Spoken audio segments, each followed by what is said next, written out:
Good morning. Okay, so we've had some rain again, and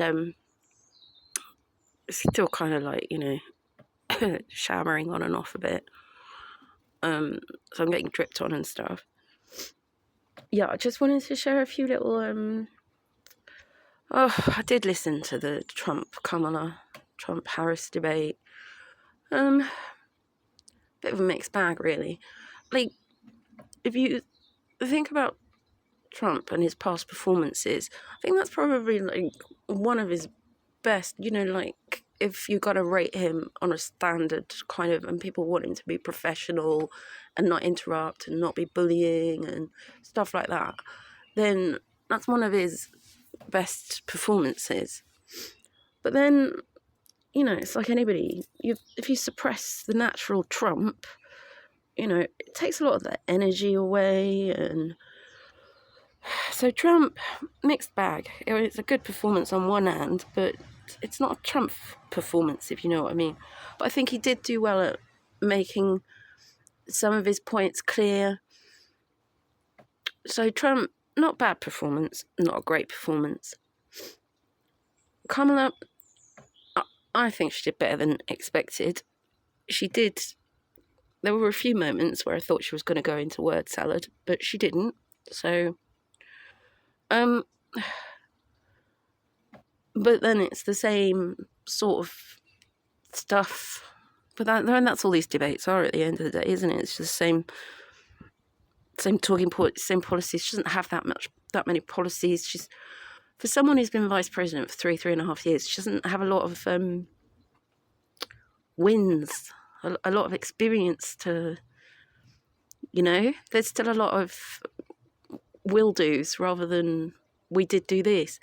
And it's not fair to talk about the economy, Trump handing over the worst economy, whatever, and then ignore the fact that, there was a pandemic, a huge proportion of the world was on lockdown, was shut down. It was none of that.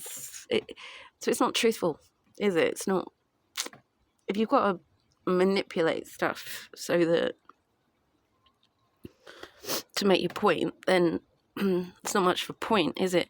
So I'll say this for Trump: he did stick to a lot of his own stuff. He did call out some of her stuff. I think the most annoying thing about the debate, and what I thought really ruined it, was the hosts fact-checking Trump, but only Trump, and prepared to fact-check him as well. Who thinks Kamala got the questions in advance? I do. They had all their, no cats being eaten in wherever. Astoria? No, not Astoria, somewhere.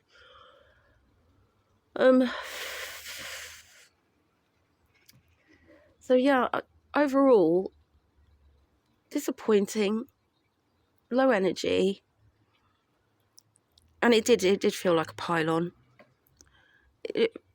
And that's not fair. And if you're going to do the fact-checking, do the fact-checking both ways.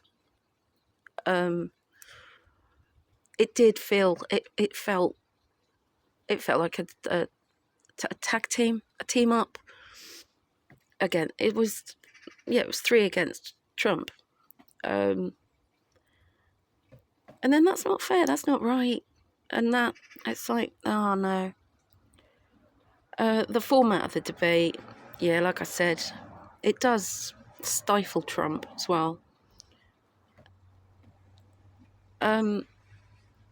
It's like everything when you have to watch the Democrats for a little bit or something. It leaves a bad taste in your mouth, You just think, like, can't play by the rules, can you? You can't keep it fair. You gotta. If it was what would have made it fair? Just ask the questions. If you're going to fact check everybody. Don't just fact check one person. Let both people reply equally. Don't apply the time limits to just one side. And I don't, yeah. But Uncivil Law and Nate the Lawyer, they watched it together. And what I like about that is Nate the Lawyer is actually a Democrat, but he doesn't have TDS. And he doesn't massively follow politics either. So a lot of this stuff was new to him as well. So he was fact-checking Kamala, fact-checking Trump, fact-checking himself. Uncivil Law was fact-checking himself. Yeah, so if you want, I mean, and they didn't give a lot of commentary, those two. And Nate's got a great sense of humour as well. So obviously he loved the little bits from Trump here and there about Kamala, but Trump it's just good fun, you know. I really do think, and he was probably bored at the end of it. I know I was. So I don't really have a lot to say. I was a bit disappointed. There's nothing particular to grab onto, I don't think. I mean, if I listen to it again, but I don't want to because it's boring. It was boring. And obviously everybody's going, oh, Kamala won. Do you know what? You're probably right. If you've got to do it that way, Kamala won. Probably Trump's best performance, but not natural Trump. So his best performance in a traditional, in a professional, in terms of I think you could tell at the end, in the second half, he was starting to get a bit antsy and a bit fed up with it and got a bit snappy. But yeah. But just what's the point of a debate? What's the point of even doing the debate if it's just going to be like that? Just forget it and just keep putting out your propaganda on your mainstream media where you're twisting everything and distorting the truth anyway. You know, I don't think anybody learned anything. Well, because Nate did learn some new stuff. But then he did that through disbelieving what was being said and fact-checking it himself. Because even the fact-checking that, was it ABC, NBC, ABC, even the fact-checking that ABC were doing, surprise, surprise, that's not the full story, is it? They're just going to say what suits them to say, isn't it? So that's one thing about Nate. He went and looked for himself. And it's like he said, you know, while the debate's happening and he can still have a look and Google and have a look at some headlines and stuff and read some stories and that on mainstream media. And, yeah. So, wouldn't expect that to have made much of a difference for any undecided voters or anyone who's sort of thinking, you know, do I vote for, you know, well, yeah, that's an undecided voter, isn't it? Or anyone who's thinking about not voting at all. Nate, like I said, he's a Democrat, but I think he would have voted for Biden, but he won't vote for Kamala. He doesn't want to vote for Kamala, but then he doesn't feel massively comfortable voting for Trump.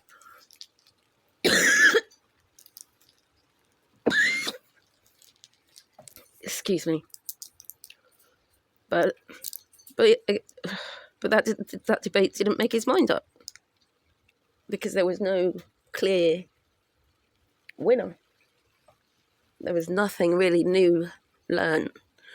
The only thing, I do agree with Nate on this, and I've said this myself for a little while now, is it does show the difference between the two parties when you've got the Democrats talking about abortion and, you know, okay, fine, she's talking about the middle class and stuff, but then also people want to change. She said that Trump's very divisive, whatever, when she was asked about the whole Indian black thing. But that's not true. It's the left that's very about identity politics now, which is weird because I thought the right were always about identity politics, but they're not. it's the left that wants to label everybody in. Trump talks about Americans. It's just Americans. What works for Americans? He might have specific targeted policies to benefit a particular location, geographical location, or maybe a certain demographic of people, because it's statistically disadvantaged or something. And if that happens to apply to a particular racial group predominantly, then so be it. But it's, like urban development stuff and, funding the historic black colleges for 10 years instead of doing it annually so that there's a photo op available for the White House, He said, don't keep coming back every year and you don't know that you've got guaranteed funding. We'll fund you I think he funded them for 10 years and said, now you've got that security and you can do long-term plans and stuff. Because I don't need the White House shouldn't be doing it for a photo op, just to... It's those little things that make the difference, I think, because he's doing it because it's the right thing to do, not because it polls well or it wins him votes or it gives him a photo opportunity, or he doesn't want... I mean, oddly, for a sort of TV celebrity type president, he doesn't want that stuff. He wants to do a good job as president. And at this point, I think you've really got to ask yourself, why is he still doing this? He's been called a racist, which, if you look at his history and he's not. And there's far more evidence to suggest that he isn't, and very, very little to suggest that he is. Name calling, okay, yeah, a far right, hard right, white supremacist, racist. He's had the sexual assault allegations against him, which none of that, I'm not aware that any of that has taken place in a criminal court. It's all happened in a civil court, I believe. So think about that for a minute. So he's just being sued for money, and it's not for an alleged act that was done to them. It's for the defamation of him, denying the fact that it happened. But he's denying that something they're accusing him of happened when he hasn't even been criminally charged for it. So oh. Excuse me. I think I've got it now. And the other prosecutions that he's faced, the 34 felony charges. It's like one felony charge attached to 34 paper misdemeanor type. It's garbage. If you actually look into it, it's garbage. But fine, okay. But so now he's facing prison, right? So the name calling, the insults to his character, to his reputation, to who he is, right? And also the suggestion of sexual assaults and stuff like that.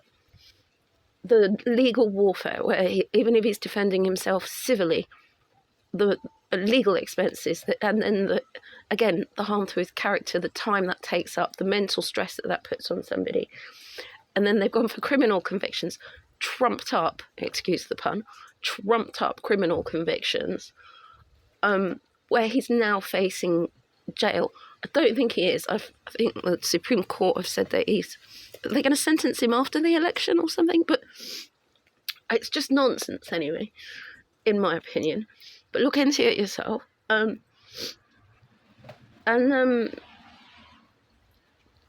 I suggest somewhere like Robert Gouveia or something like that. Go to one of the law tubers or something, someone who's going to cover the legal documents, the actual legal aspects of it, rather than a mainstream media that's just going to put their bias on it. Okay. So his reputation, his character, they've gone for his money, for his wealth, with the fines and the lawfare and now we're facing prison. They've gone for his freedom, and then obviously the assassination attempt. This man has put everything on the line, including his life, in order to put himself forward for the opportunity to be president of this country again. Why would anybody do that? With everything that he has had to put up with so far, why would he do that? He's serious about this. Look at how he tempered himself down yesterday to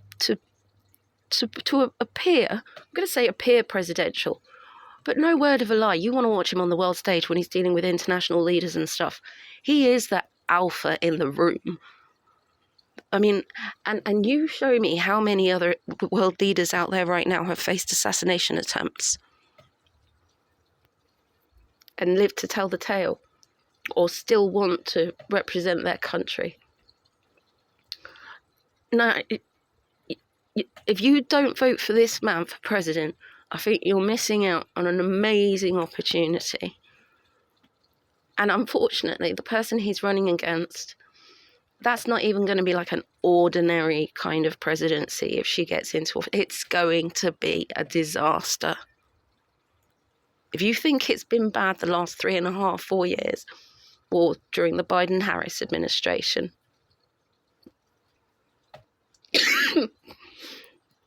the next 4 years are going to be absolutely awful. Right, do your research, think carefully. Any issue that they talked about and you want to, don't trust ABC. Check out Nate the Lawyer. See, it's raining again now. I've got to go and get a cough again. Okay, bye.